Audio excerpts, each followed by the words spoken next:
কর্মরত শিক্ষকদের টিউশন পড়ানোর বিরুদ্ধে প্রাইভেট টিউটরদের অ্যাসোসিয়েশন দীর্ঘদিন ধরে কিন্তু লড়ে যাচ্ছে।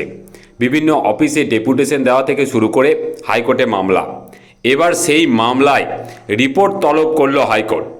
রাজ্যের কাছ থেকে সরাসরি রিপোর্ট তলব করা হলো এবং সেখানে পরিষ্কার বলা হলো যে লিস্টের যে সমস্ত শিক্ষক আছেন তাদের বিরুদ্ধে ঠিক কী ব্যবস্থা নেওয়া হয়েছে।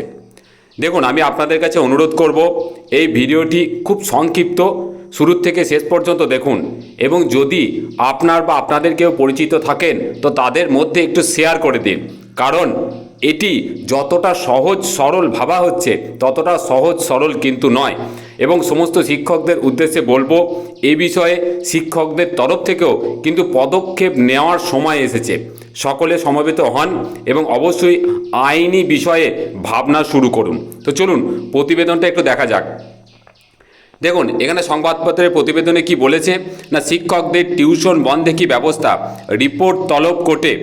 কি বলছে না, সরকারি এবং সরকার পোষিত স্কুলের শিক্ষক শিক্ষিকাদের প্রাইভেট টিউশন বন্ধে কি পদক্ষেপ করা হয়েছে তা জানাতে রাজ্যকে নির্দেশ দিল কলকাতা হাইকোর্ট।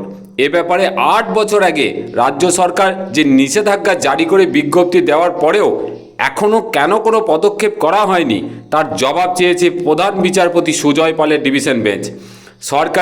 সরকার পোষিত স্কুলের শিক্ষক শিক্ষিকাদের সামনে রেখে ব্যাঙের ছাতার মতো গজিয়ে ওঠা কোচিং সেন্টারে প্রাইভেট টিউশন নিয়ে দায়ের জনস্বার্থ মামলায় সোমবার এই রিপোর্ট তলব করেছে কলকাতা হাইকোর্ট। দীর্ঘদিন ধরে চলতে থাকা স্কুল শিক্ষকদের টিউশন নিয়ে ওয়েস্ট বেঙ্গল প্রাইভেট টিউটর অ্যাসোসিয়েশনের পক্ষ থেকে অভিযোগ তুলে 8 বছর আগে মামলা করা হয়েছিল। 2018-য় এই নিয়ে নিষেধাজ্ঞা জারি করে রাজ্য, কিন্তু তা বাস্তবে কার্যকর না হওয়ায় যথাযথ ব্যবস্থা গ্রহণের দাবি করা হয়েছে নতুন করে দায়ের মামলায়। সোমবার শুনানিতে অ্যাসোসিয়েশনের পক্ষে আইনজীবী আশিস কুমার চৌধুরী বলেন, হাইকোর্টের নির্দেশ ছিল 2018-র গেজেট বিজ্ঞপ্তি না মেনে সরকারি ও সরকার পোষিত স্কুলের যেসব শিক্ষক শিক্ষিকারা কোচিং সেন্টার চালাচ্ছেন তাদের বিরুদ্ধে পদক্ষেপ করতে হবে। অ্যাসোসিয়েশনের পক্ষ থেকে প্রতিটি জেলায় এমন শিক্ষক শিক্ষিকাদের তালিকা তৈরি করে রাজ্যের হাতে তুলে দেওয়া হয়েছিল, কিন্তু কোনো পদক্ষেপই করা হয়নি।